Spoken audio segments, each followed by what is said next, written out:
Hello and welcome to the International Daily Roundup. For our first story, we're speaking about Chinese President Xi Jinping, who has begun his visit to India from today. He landed today afternoon in the southern Indian city of Chennai and went to Mahabalipuram to meet the Indian Prime Minister Narendra Modi. This visit is informal and no such agenda has been set for this meeting between the two world leaders. Even then, it is expected that major decisions regarding terrorism, business and border issues could be announced. Prashant from People's Dispatch is going to tell us more. Chinese President Xi Jinping has reached the temple town of Mamallapuram or Mahabalipuram, where Prime Minister Narendra Modi is taking him around historical monuments and temples. In the evening, the duo are expected to witness a cultural performance by Kalakshetra students. The Chinese President is in India to attend an informal summit with Prime Minister Modi. This is the second such informal summit between Xi and Modi after the landmark meeting in Wuhan in 2018. However, this meeting takes place in a very different context. India-China relations are not at their best after signs of progress just a few months ago.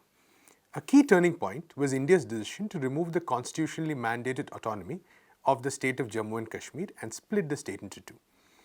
China was at the forefront of the international outburst against this move, with it calling for an informal UN Security Council meeting to discuss the issue, and a Chinese foreign minister speaking about it during the UN General Assembly recently. China also hosted Pakistani Prime Minister Imran Khan on October 8th and 9th, just days before this visit.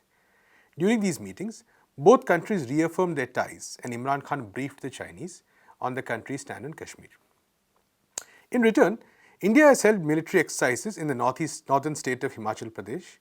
More significantly, towards the end of September, India's External Affairs Minister attended the Quadrilateral Security Dialogue, or what is known as the Quad meeting in New York. The Quad comprises the US, Australia, New Zealand and India.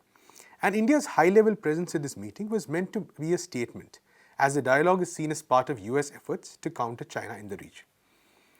The nosedive in China-India relations is significant, considering that just a few months ago things seemed to be looking up, and the engagement between Modi and Xi Jinping seemed to mark a turn from India's eagerness to join the US agenda. However, there is still scope for interesting developments during Xi's visit. Both India and China do know that there is much benefit for both sides if they work together. The economic angle is especially important considering India's weak economic indicators and the ongoing trade war between the US and China.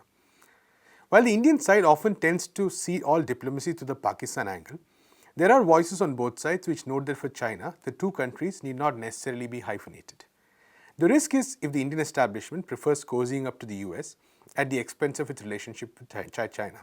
This is especially important post the Houston bonhomie between Prime Minister Modi and US President Donald Trump, with both of them addressing a huge gathering of Indian origin citizens in the US.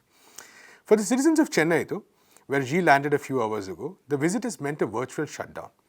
In addition to traffic issues, fishermen, local vendors and residents are facing severe restrictions in the name of security. Fishermen of nearly 40 villages have been unofficially banned from going out into the sea.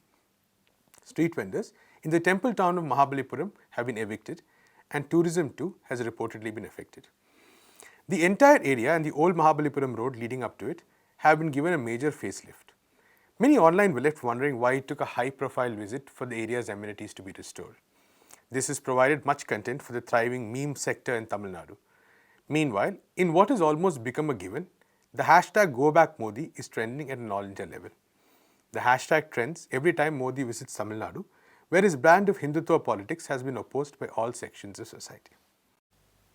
An Iranian oil tanker was attacked by missiles in the Red Sea. The tanker named Sabiti was allegedly hit by two missiles on the early morning of October 11th when it was about 100 kilometers off the Saudi port of Jeddah. The vessel belongs to the National Iranian Tanker Company, which is the NITC. All the crew members are safe and the tanker is stable as per the statement which is being issued by the NITC, denying the earlier reports of the tanker catching fire. The attack was caused by heavy damage to the vessel, leading to the leakage of the oil into the sea. As per an Al Jazeera report, the tanker is carrying about 1 million barrels of oil.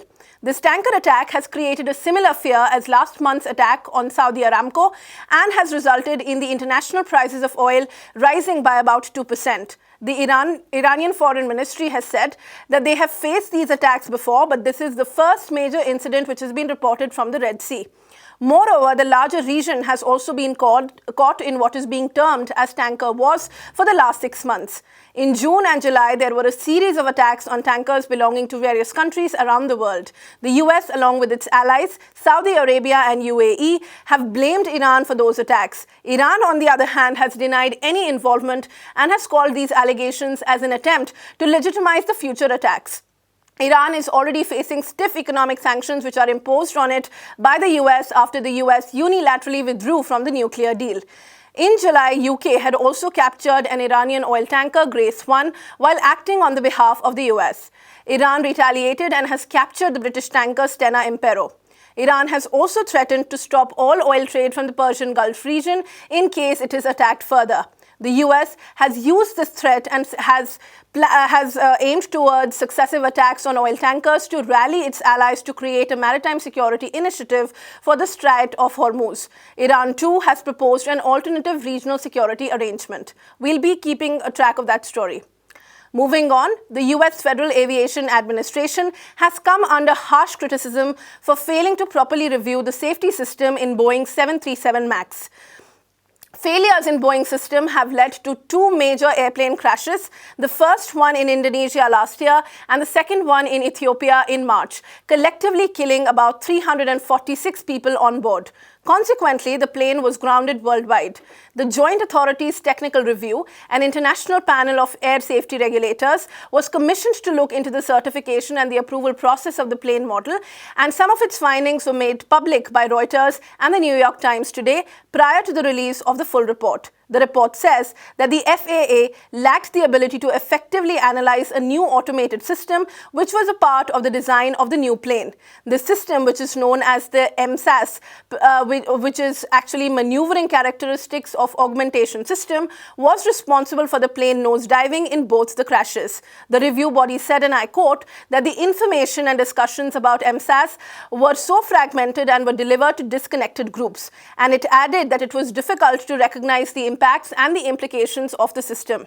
The report also said that there were inadequate number of FAA specialists who were involved in the process and that some of them were under undue pressure as they were Boeing employees doing FAA work, and therefore there was a conflict of interest. Overall, the review body recommended that FAA needs to significantly reform its certification process to ensure adequate oversight. And with that, it's a wrap on this episode of the International Roundup. To follow these stories and many more, log on to our website, www.peoplesdispatch.org. Follow us on Facebook, Twitter, and YouTube. Thank you.